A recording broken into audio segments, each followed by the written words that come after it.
Olá a todos, essa é a minha resolução para o laboratório de ponteiros. E, bom, esse é o problema acima da diagonal principal. Logo aqui após ler o enunciado e o pedido de entrada e saída, nós sabemos que o usuário irá digitar pela primeira vez um S ou M, que é soma ou média respectivamente, e em seguida irá digitar todos os valores dentro dessa matriz 12 por 12.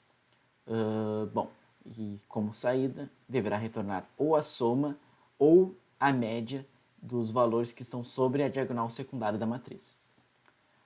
Inicialmente, a gente vem declarando aqui algumas variáveis, como linha e coluna da matriz, uma variável double de retenção, declaração da matriz double 12 por 12 e a declaração do nosso ponteiro double, que é responsável por fazer a soma dos nossos valores.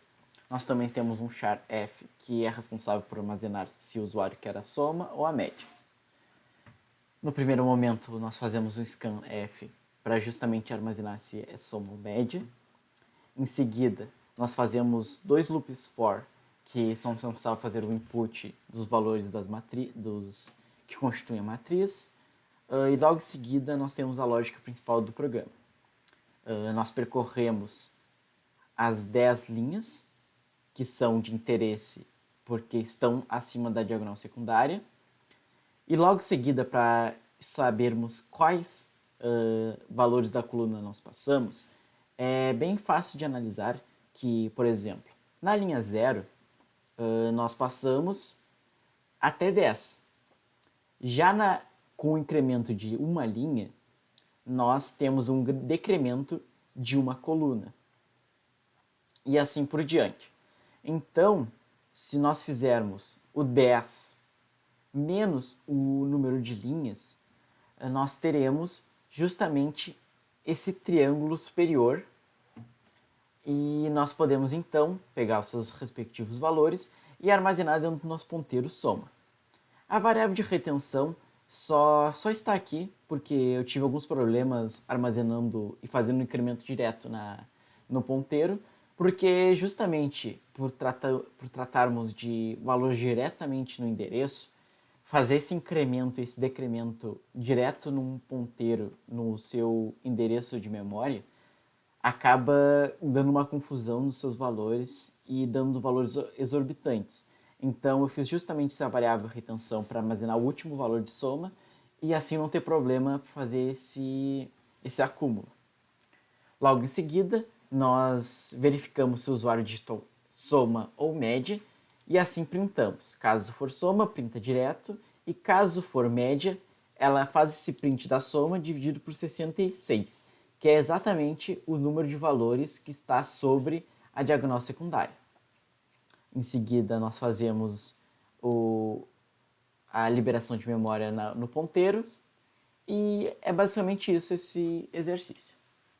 Já o jogo do tijolo, nós temos que, aqui sintetizando o enunciado, nós temos o primeiro valor de entrada, que são os casos de testes, e logo em seguida nós temos outra variável que é responsável por nos avisar se o número de componentes em cada equipe, né? E em seguida nós temos as idades deles que constituem a equipe.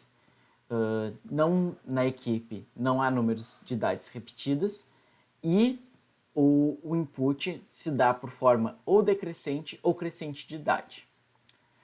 Já para o output, nós printamos para cada caso de teste o seu respectivo valor de teste e em seguida o valor da idade do líder.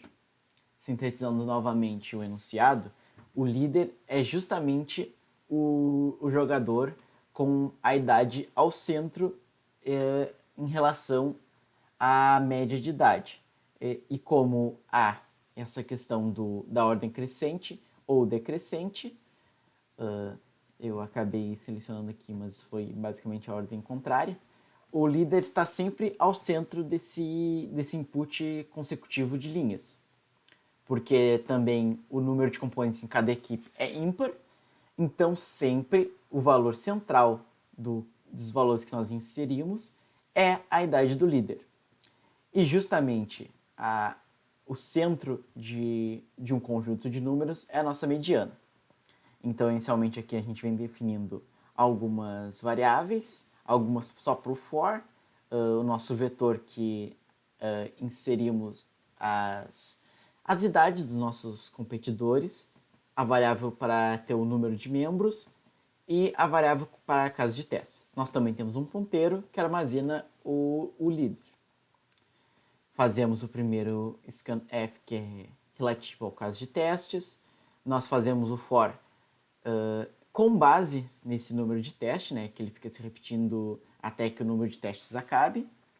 Logo em seguida, nós fazemos o scan de número de membros em cada equipe. E em seguida, quase que eu volto. Mas logo em seguida nós temos o nosso for, que armazena justamente a idade dos competidores.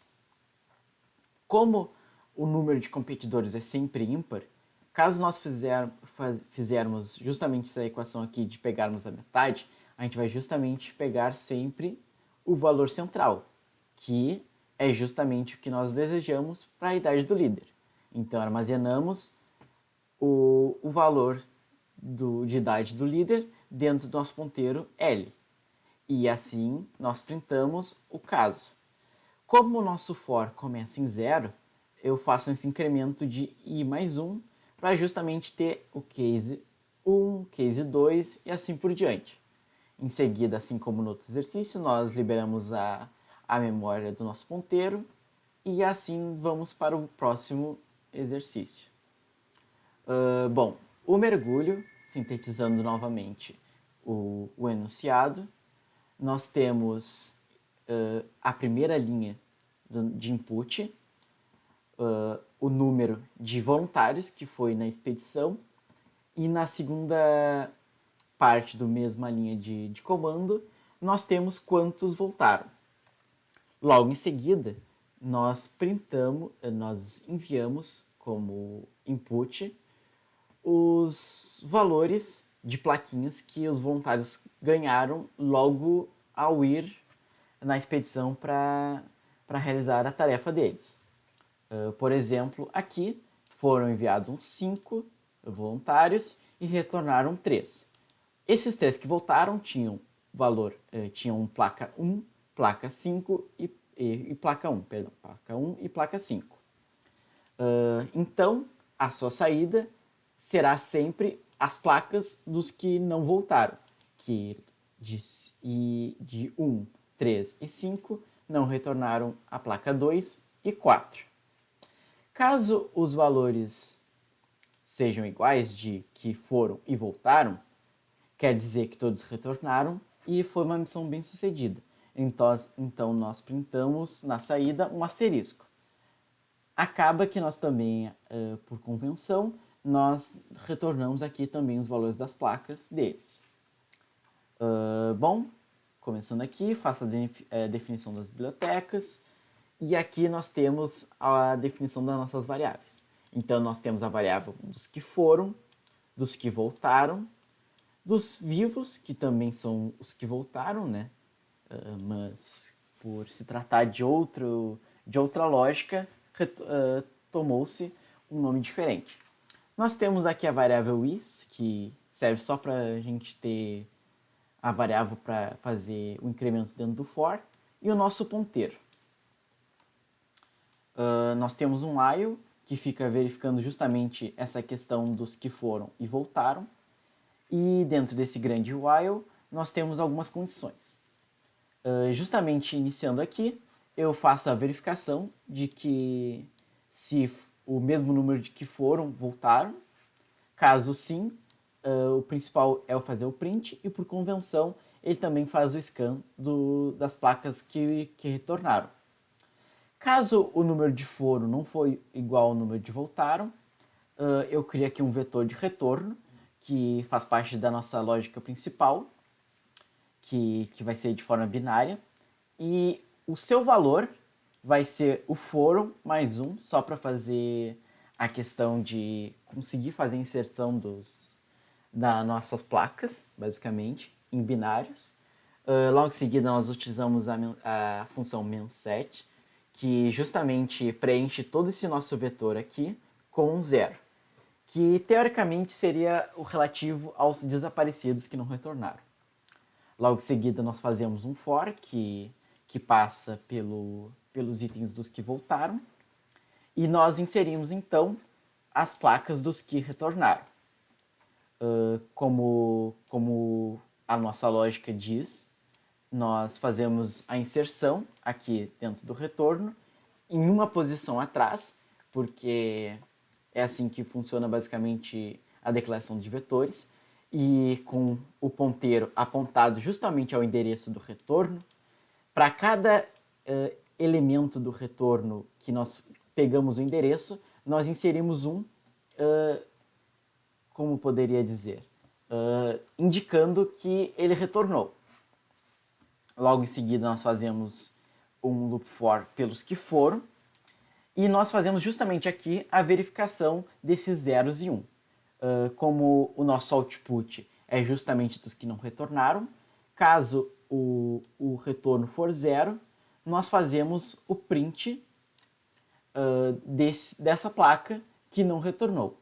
Senão, nós acabamos novamente transformando o que era 1 em 0, apenas para manter o nosso vetor organizado e também padronizar como é a sua inicialização. Em seguida, nós printamos uma quebra de linha que o exercício acaba pedindo. E com isso, nós damos o retorno zero, que é o padrão para o C. E é basicamente isso. E muito obrigado pela atenção.